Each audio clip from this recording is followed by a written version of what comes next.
Okay, let's try something. When you think, say, 10 years ahead, what images immediately come to mind? Is it like flying cars, maybe AI assistants doing everything, colonies on Mars? Well, chances are those pictures in your head, they weren't cooked up by a think tank or a team of economists. They probably came straight out of science fiction. So today, we're doing a deep dive into a genre that honestly often gets pushed aside. People call it niche or escapist. But it might actually be steering the ship when it comes to human progress. It's something the author Arthur C. Clarke saw way back. He said, and this was in 1963, that a critical reading of science fiction is essential training for anyone wishing to look more than 10 years ahead. Pretty bold claim, right? And what's really interesting based on the sources we looked at is just how tied up sci-fi is with what you might call popular futurism. Think about it, almost every modern company, whether it's a tiny tech startup or a huge corporation, they happily borrow sci-fi's look and feel. They use its tropes, its visual language, whenever they talk about their next big product or the future they claim they're building. And that's really the core of it, isn't it? That's the puzzle. Why is this genre, which serious people, planners, business leaders keep using, why is it based on something that sounds like a contradiction? I mean, science fiction. The words themselves, they're kind of opposites. Science is all about proof, right? Facts, things you can test. While fiction, well, that's pure invention, creativity, imagined stuff. Yeah, that duality is fascinating, though. It's like this constant push and pull between the hard rules of science, what's possible, and then the absolute freedom of imagination. So it's not just random dreaming, it's asking what if, but within a framework that at least nods to the laws of physics, even if it wants to stretch them. Exactly. And that tension is probably why the genre seems to have this ongoing identity crisis. For ages, critics have kind of waved it away, called it silly or niche or just pure escapism. But at the same time, it's massively, enduringly popular. Yeah. This suggests there's something more going on, something powerful beyond just entertainment. Okay, but if it's such an oxymoron, why stick with science fiction? Why not just call it all speculative fiction? I mean, that seems maybe more accurate given how much fantasy and horror and even magical realism gets mixed in, right? That's a really good point. And actually, a lot of academics do prefer speculative fiction. Mm-hmm. But clinging to the word science, it does signal something important, this idea of rigor. Even if the science is fictional, including it suggests there's some kind of rational explanation being sought. It sets up rules, a framework the writer has to play within. And that helps ground these big explorations of moral or social change in something that feels, well, believable. It's those blurry edges that always get me. Like the sources pointed out this funny distinction we make all the time. You see Luke Skywalker's land speeder and you think, okay, sci-fi, because it implies some kind of anti-gravity tech. But then you see Aladdin's flying carpet and it's instantly fantasy, even though fundamentally they're both doing something impossible according to physics. Yeah, it shows how sort of arbitrary our categories can be sometimes. And there's another common assumption we should probably address, that sci-fi is always about predicting the future. Oh, right. That's a big one. Yeah, and it's just not true. Yeah. So many classic sci-fi stories are set in, like alternate histories or parallel presents, or even totally alien time frames that have nothing to do with Earth's future.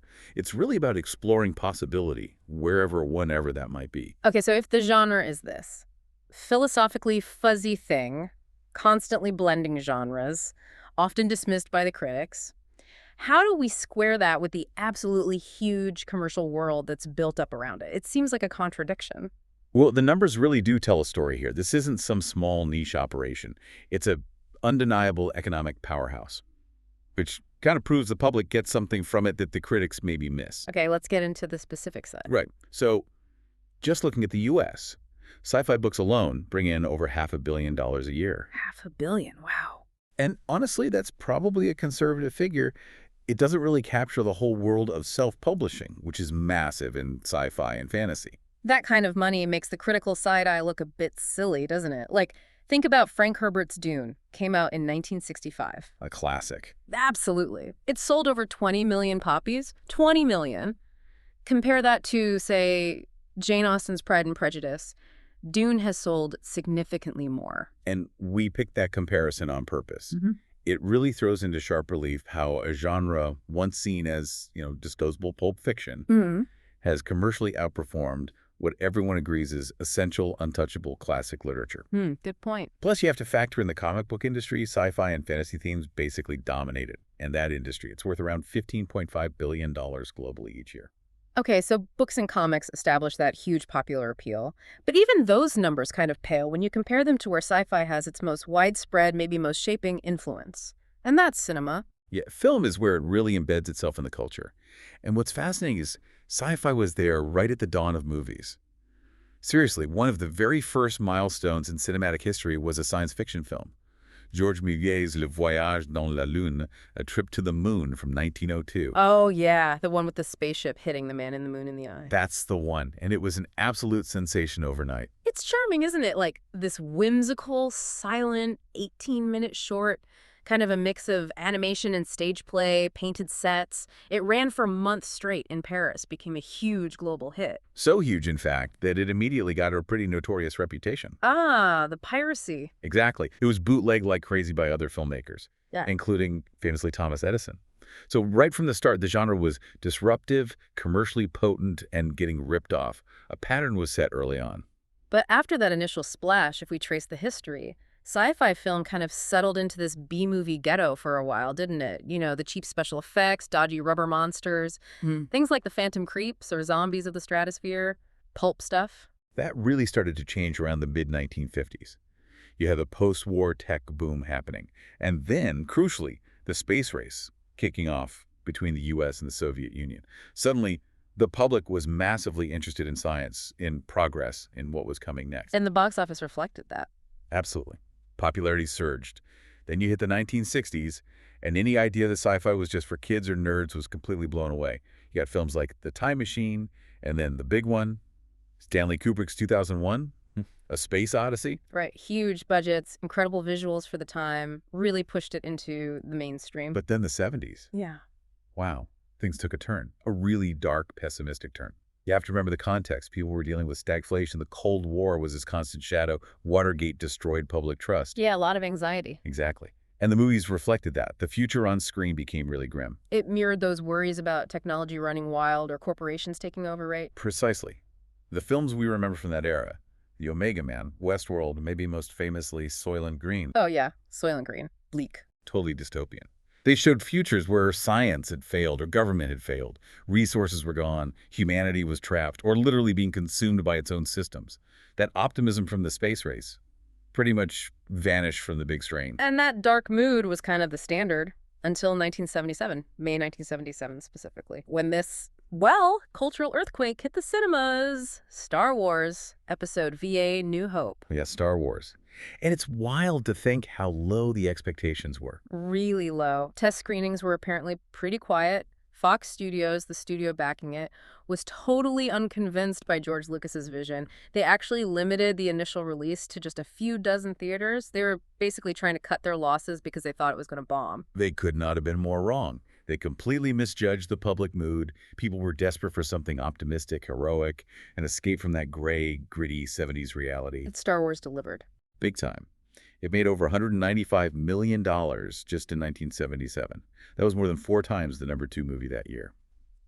But it wasn't just about the money. It fundamentally changed how movies, especially visual entertainment, were made. Okay, hang on. If the 70s were all about these dark, serious, socially conscious dystopias, wouldn't something like Star Wars, which is basically a fun, swashbuckling adventure in space, wouldn't that just be seen as like a temporary escape, a nostalgic blip, not a fundamental shift? That's a really sharp question. And you're right, the tone was radically different. But the shift wasn't just what story was told, it was how it was told, the technology behind it. And that technology ended up defining filmmaking for the next, 40 years. It all started with the creation of Industrial Light and Magic, ILM. So Lucas realized the special effects department at Fox was, well, basically useless for what he wanted. Pretty much. Old techniques. Couldn't handle his vision for space battles and aliens and everything. So he needed something completely new. He tried to get Douglas Trumbull, the effects genius from 2001. But Trumbull is busy. But he suggested his assistant, a young guy named John Dykstra. Okay. So Lucas and Dykstra basically scraped together this small crew. College students, artists, engineers, set them up in an old warehouse in Van Nuys, California. And boom, ILM was born. Really out of sheer necessity. Necessity is a mother of invention, right? Absolutely. And that small team, working under pressure, they developed totally revolutionary techniques. Motion control cameras were key. They quickly became the gold standard. ILM basically was the special effects industry for decades. Think of the films they worked on next.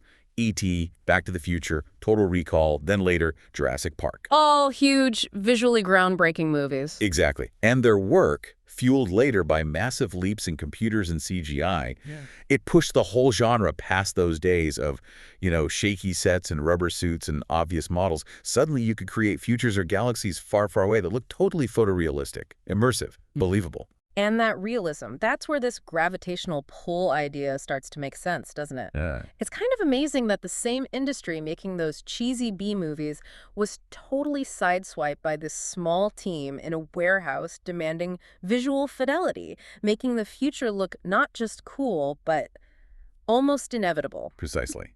Which brings us pretty much up to today. Hmm.